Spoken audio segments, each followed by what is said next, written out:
Welcome to Kiss Kiss Bang Bang, the big, butch, manly pop culture podcast that loves to watch a blues movie. I'm Shane Hollon.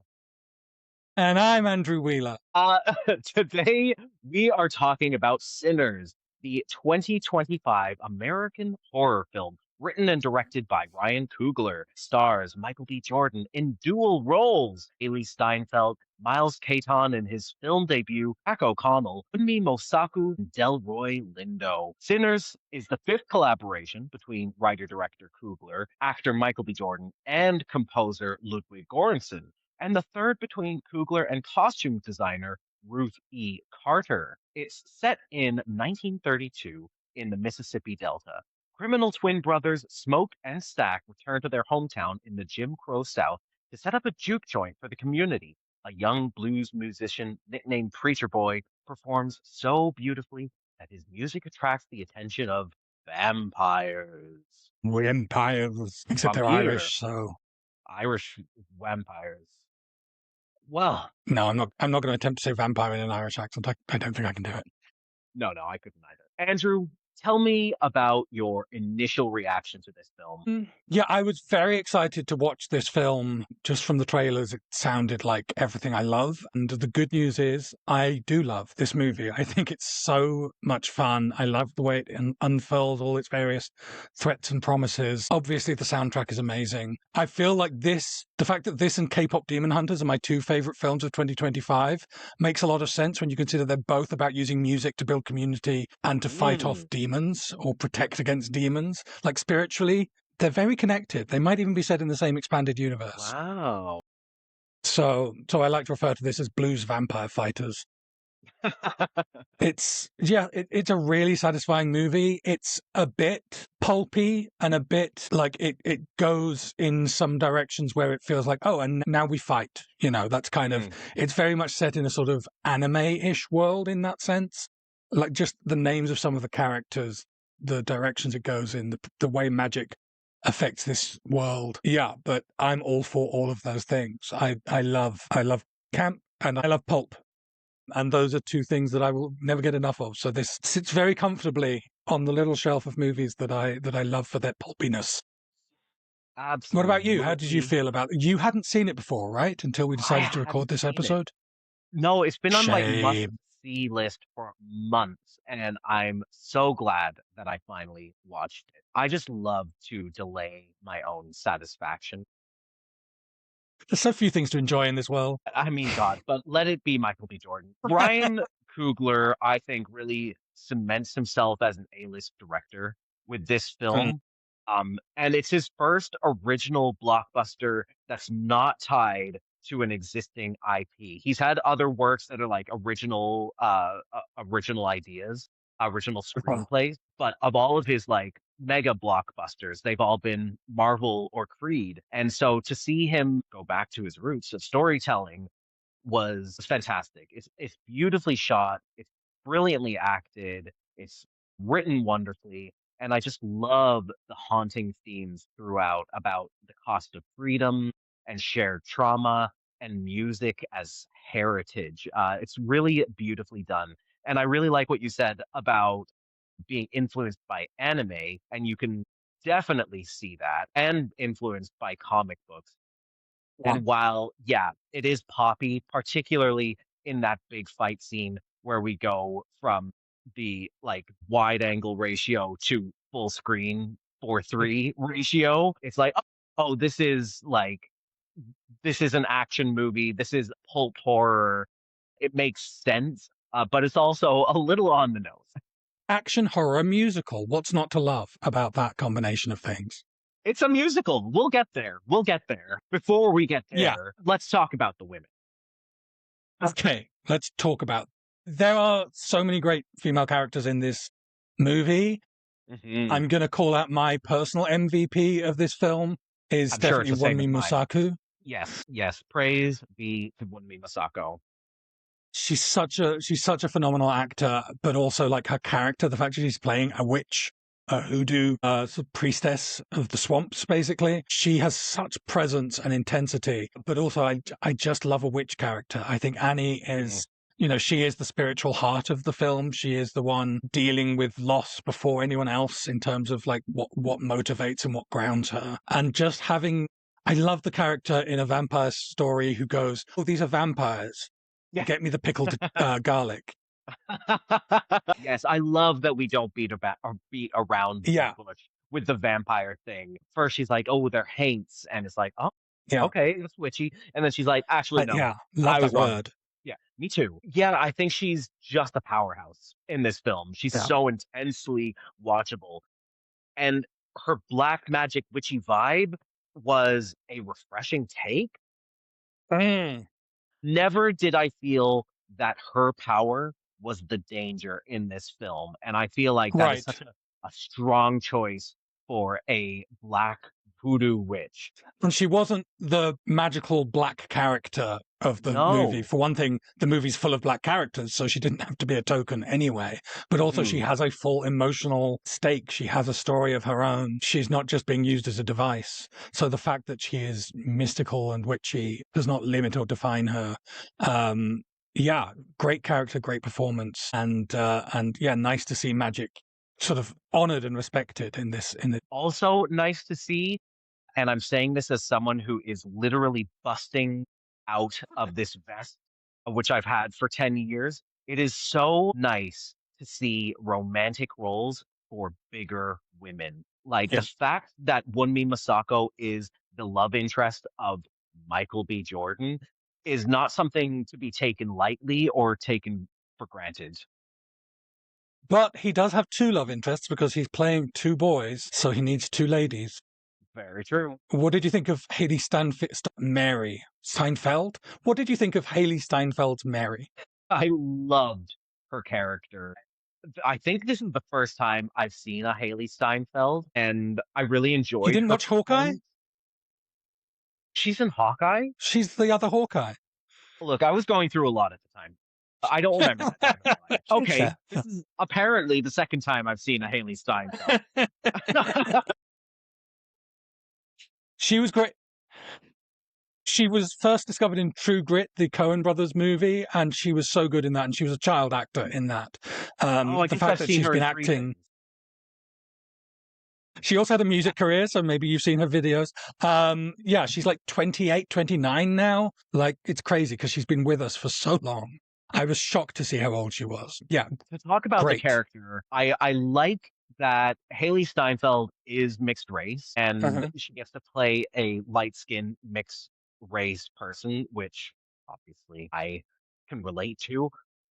The thing that bothered me most about this movie was the colorism. And I'm not going to get too deep into colorism theory Huh. because that's just something I don't want to do.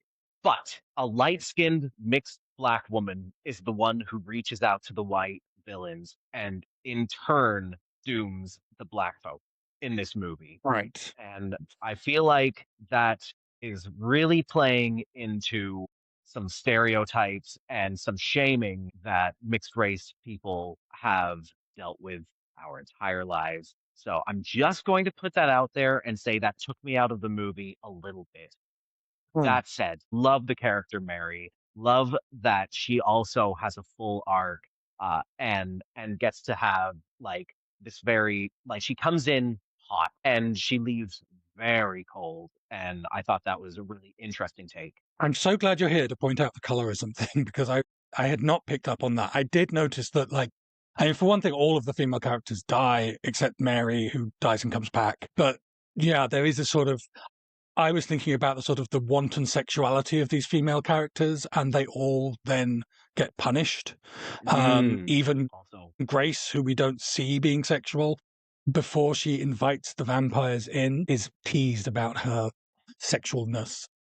yeah. Um, her enjoyment of oral sex. My God, Oh God, for these are the shame, for sinners. shame. So that was frustrating. That no one gets to just enjoy sex in this movie. Well, would it be Perline a as well, horror played by, movie if that weren't the case? well, You know? great point. Great point. So we have Jamie Lawson as Perline. She is also wanton and harlot whorish the way she sings, and she hates raw garlic, and that can be very triggering for some people. I understand that. I've had friends have a serious just feeling immediately very sick and overwhelmed from eating raw garlic. So it's a strong chemical, that stuff. Oh, really? Okay, And interesting. Lee Jun Lee as Grace, who seems indomitable and unshakable, but has one great weakness, and of course unravels everything. But these are all great performances and great roles. Absolutely. Herlene's performance at the end of the second act is so powerful and erotic. I really enjoyed that. But I think my second favorite character in this film is Lee Jun Lee as Grace. She is a no nonsense business owner. She's a bartender. She cares deeply for her family, and she's willing to burn it all down for them. uh, I'm okay with that. I honestly, I was like, yeah, get it. When she throws the torch in the barn or the Molotov cocktail in the barn and says, "Come in and get me," it's like, okay, you know what? What were we waiting for? Her daughter is actually the one woman that survives, and maybe the one person that survives, apart from the two vampires that we know sneak Mm, away. Everyone dies in this movie except for yeah. Grace's daughter. Hmm, hmm. Well, I think it's time we talk about the boys. Let's start. Let's start with one of our hottest leading men alive, Michael B. Jordan, and his brother, Hmm. Michael A. Jordan. Now, Shane, those were the same actor twice. What? But how?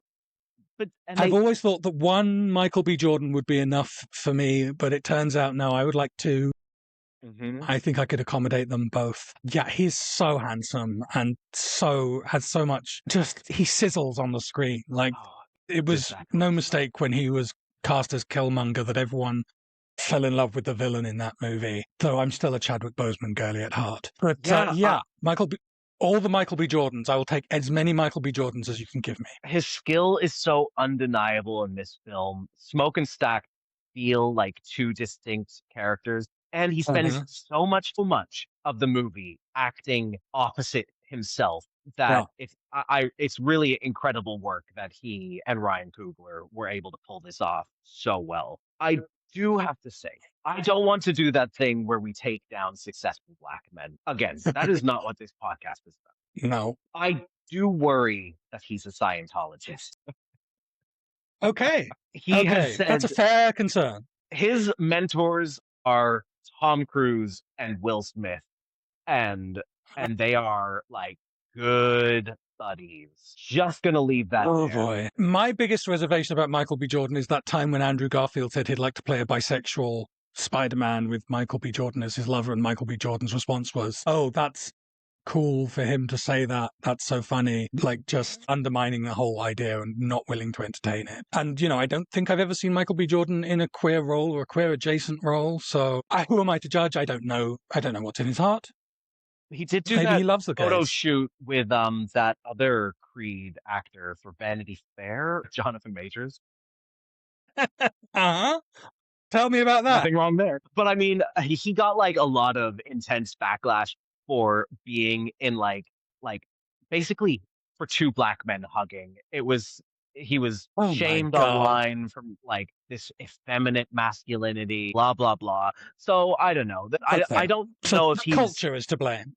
the culture might be to blame. I don't know if he's like not for us or if he has some trauma from that moment which had led to that Right. reaction, right? Eh, But we are diving so deep into this. I think we need to Well, talk I about will someone say, else. since Sorry, you go ahead. mentioned Jonathan Majors, I should just say there is a rumor that Jonathan Majors was cast as the other brother. There doesn't seem to be any actual foundation for this. It's just a rumor that went around and that he was then dropped from the project. But yeah, I don't know that that's actually true at all, but I'm mentioning it just because we mentioned Jonathan Majors. Yeah, important to know. There are other actors and characters in this film, and I think Other we have to boys. talk. And other boys. Miles Caton, so pretty, and then he Hmm. starts singing, and he becomes very handsome. That is a man's voice in That is a a man's voice, young boy. man's body. Extraordinary talent, phenomenal, dark, rich, worn-in voice that's really extraordinary. And this movie, as we said up top, introduced him to the world. What a talent. Wow. Speaking of wow, Yao. Okay. Yeah, Yao, the actor, and I guess is he a K-pop star, or why does he have one name? I've never heard of this man before. I've And never heard of him. And he's so I'm gorgeous. shocked that you haven't heard of him because you are like so ahead of the trend on sexy men. And this is a very sexy man. He's so beautiful. He's so sort of dapper, suave. He makes such a hot vampire. We really needed more of Mhm. that. Such Yeah. great hair. My God. I mean, we know vampires Hair. are hot anyway, but a vampire with lush black hair and strong cheekbones, that's special always. That's the icon. Yeah. Yeah, that's the goal. I look forward to seeing more of him. Speaking of hot, sexy vampires, one of my future husbands, Jack O'Connell, another Skins actor, proving that that show was a breeding ground for some of the most insane talent of our generation. Jack O'Connell, incredibly good as the evil vampire, sexy as hell, So Remick. sexy, so evil. I'm allowed to like him in this, right? He's actually He not is a not clan member. he's not a clan member, he's just a vampire, and so that's fine. Right, right. And he's Irish, so he knows the struggle of being oppressed. That's right. I did see a post online that was like, even vampires don't like the clan, and showing that clip of him like coming to the door. And it's like, the other characters that he has recruited are clan Our members. clan And members. remember, Yeah. if you sit down with clan members and don't object to their presence, that's puts you in their company. Yeah. So yes, he's pretty bad, the guy that murders people relentlessly and wants to kill this incredible black musician. I should apologize. Yao, not K-pop, just he's an actor. He is Malaysian Filipino. I don't know why he has mononyms. I guess that's just a thing that people like to do these days. And why not? Why not? Why not? I love that Jack O'Connell's story parallels the experience of our leads in this. Like, Mm. here are people who helped, like, who built America and were forcibly taken from their lands to do so. But we have these folks who have found community, and then we have Jack O'Connell who has not. And it's such a distinct uh theme that runs through the events of the night in the film. I thought it was very powerful. Should we talk about Jack O'Connell's singing voice and through that the music of this? I thought he had a good singing voice.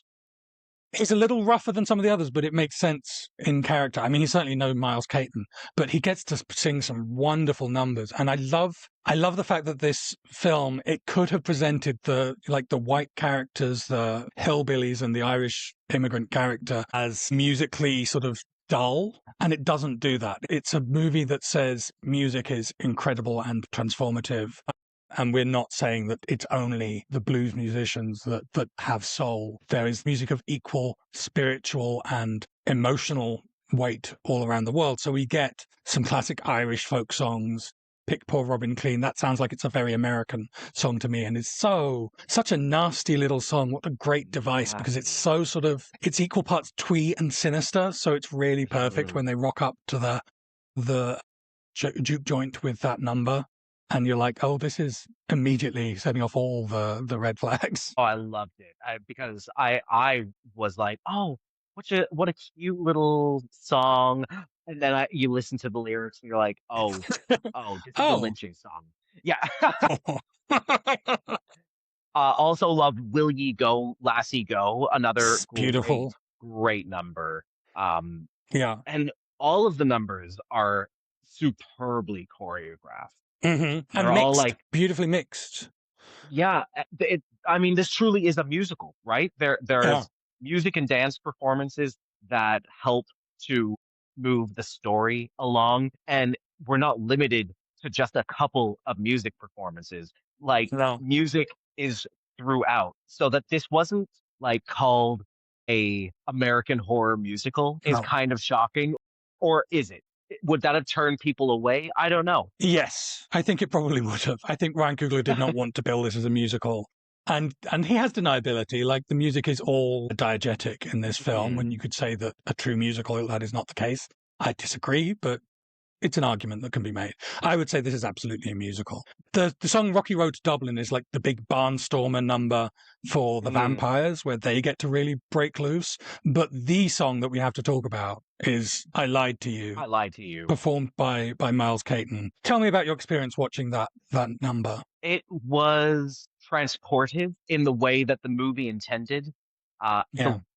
The how it starts as like just a straight up blues number, and then like you slowly pick up on these threads of African heritage and Caribbean heritage, and Afrofuturism and hip hop and the way it all blends together.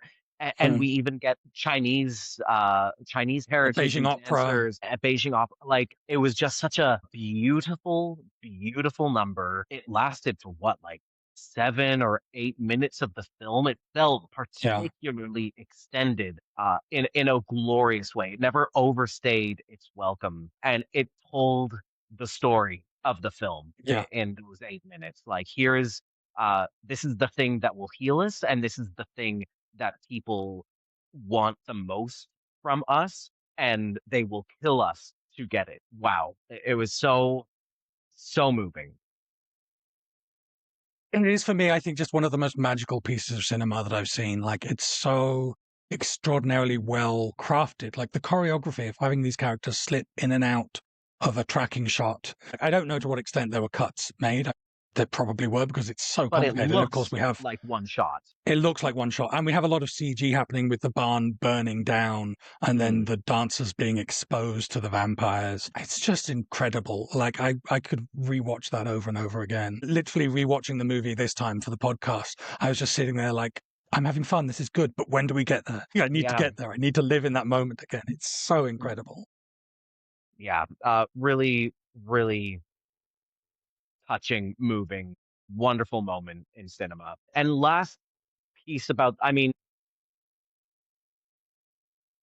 what's it- Perline's number, as I mentioned, Oh yes. is also fantastic, and is a great way to close out that second act. But just the Ludwig Göransson soundtrack is brilliant. Like it just Yeah. captures the moment, and it ties back to I Lied to You, but it also becomes its own separate thing. He just does fantastic work, and that is no surprise. I assume this is going on your rotation, this soundtrack. Oh, absolutely. All right, let's talk fashion. Some great Hmm. fashion. I am wearing my grandmother's costume jewelry in honor Beautiful. of my Black heritage today with my smokestack inspired fit and my unfitted hat, which is rabbit fur and is so I remember beautiful when we bought that. Yes. during my rabbit phase. Yes. Are you not wearing the matching belt? No, I'm not. I should, No. but not today. I just threw I this mean, on. my heritage is not well represented in this movie. I think the only people I share blood with are the clan. So sorry, but also even then, not them, because I'm not American. So we Can have we just mutual get that ancestors part in cut common. out and make that our TikTok clip? I'm saying I'm not Irish, and I'm clearly not any of the other people represented on this screen. And no, I'm not a good old boy either. So I Thank God. dressed as just a proper working man, which is what the clan mostly was. Oh boy, Ruthie Carter. Great All the work. flowers for Ruthie Carter. Yes. Okay. Specifics. I loved Annie's green flapper dress. Mhm. It is a true flapper dress on a bigger woman, and it fits beautifully. She's got these heaving bosoms that are like accentuated by these long necklaces, and it also Mm. still feels witchy. It's such a great character Yeah, piece. we got, like, the overall color scheme feels very sepia, but I read an interview with Ruthie Carter where she pointed out red, white, and blue is the dominant pattern through the costumes, but it's sort of it's dulled, so that's not super in your face. But then you look back at it, and like the Wow. brothers, one wears a red hat, one wears a blue hat, And they both have white and shirts. their outfits are incredibly specific because Stack has this bespoke suit, wears a tie, everything is very Chicago, everything is very like, I got this fitted, and he has all the details, the jewelry kind of touches. Whereas Smoke, off the peg, boxy jacket, flat cap, like clearly more of a grounded, but also more like he's the physical one and Stack is the cerebral one of the pair. Mm. You know who's going to go off if one of them goes off, although they'll both go off. Go off, sis. The moment where Stack shoots Haley Steinfeld like 30 times, like, okay, well, that's an emotional response. Yeah. It wasn't wrong. No, This didn't but work. so specific. Yeah. I also love Perline's blue traveling suit in her introduction because like I didn't know really anything about this movie going into it.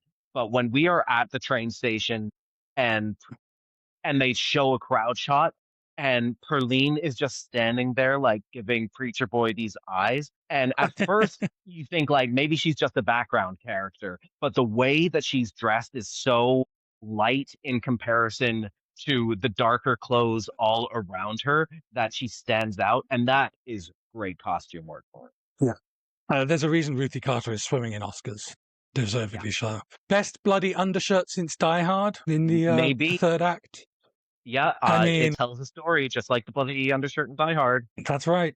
It's just hanging off a much more impressive body. Yes. Was I having erotic feelings about that bloody undershirt? I absolutely was. Oh, yeah. Lots of Respectfully. erotic villains all throughout this film. I also really love the early 90s looks on Stack and Mary in the second end credit scene, which, I mean, making me feel like, oh, I should never, ever leave a movie before the very end ever again. Like, I would have totally missed that in the theater. Ryan Coogler learned a lot of great things doing Black Panther movies, but also picked up some bad habits too. Yeah, yeah, that was one of them. Like, that was part of the story. Why make it a missable moment? Yeah.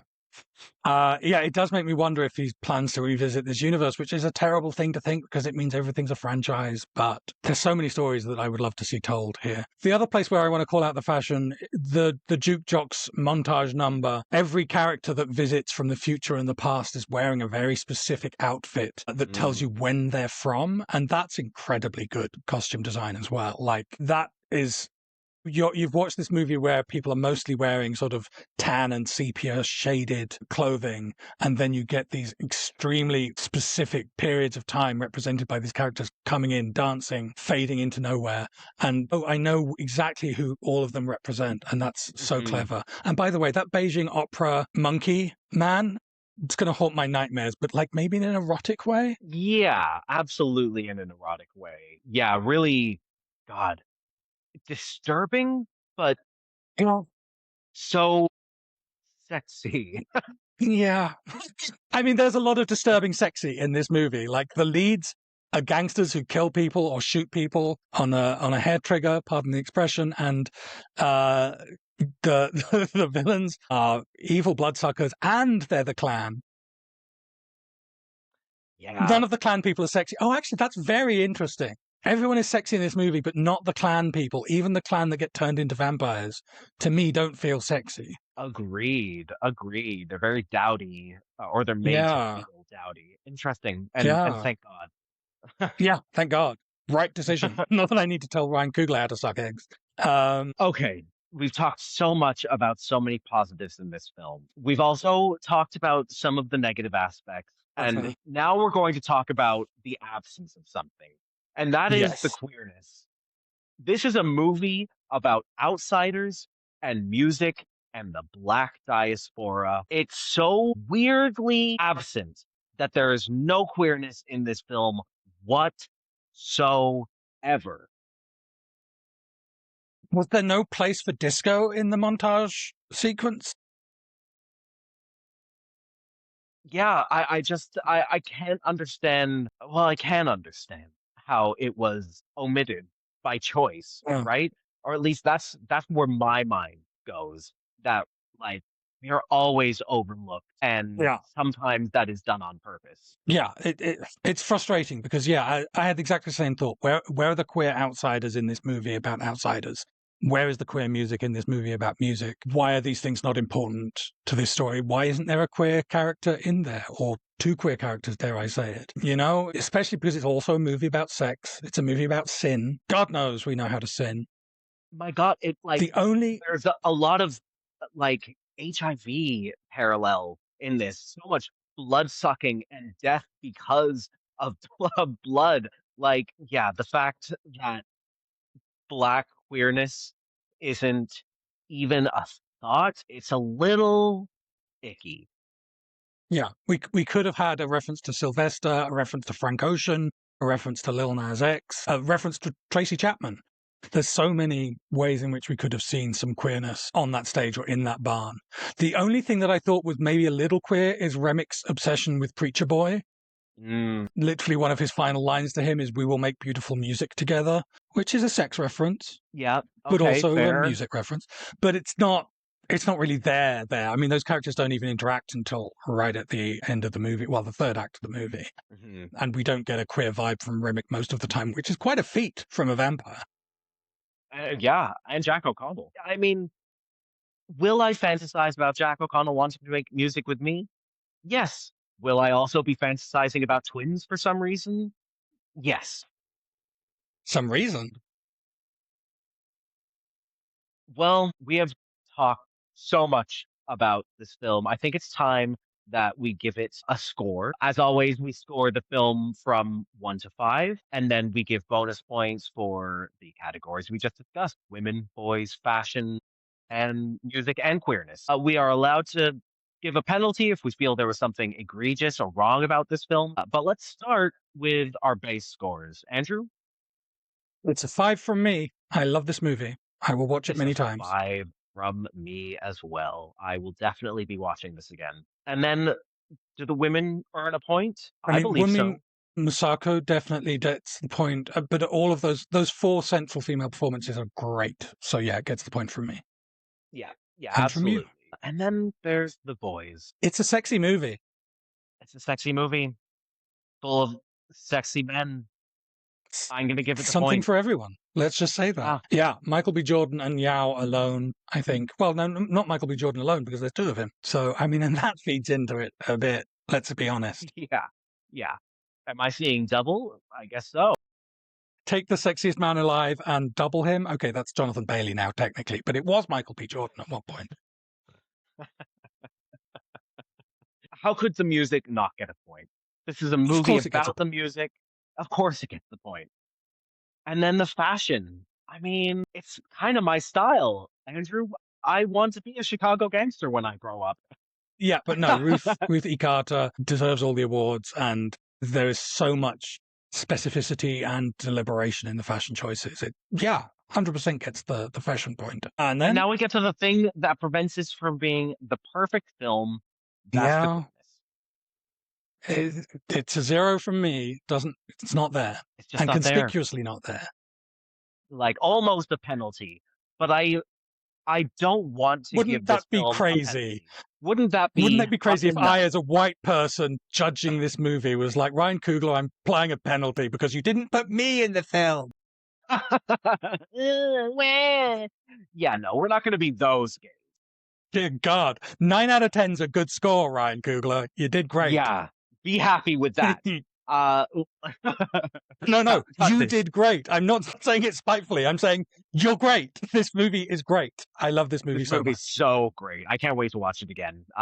This will be in my horror rotation every October, without a doubt. Yes. Yeah. If you enjoyed this video, please click the like button, subscribe, whichever side of the screen that's on. Uh, Thank you, as always, for watching. Kiss, kiss. Bang, bang. If you enjoyed this video, please click the like button and subscribe to this channel. You can follow Kiss Kiss Bang Bang on Instagram, TikTok, Blue Sky, and Letterboxd at KKBBPod, or email us at kisskissbangbangpod@gmail.com. Kiss Kiss Bang Bang is recorded in Toronto on the traditional territory of many nations. including the Mississaugas of the Credit, the Anishinaabeg, the Chippewa, the Haudenosaunee, and the Wendat peoples.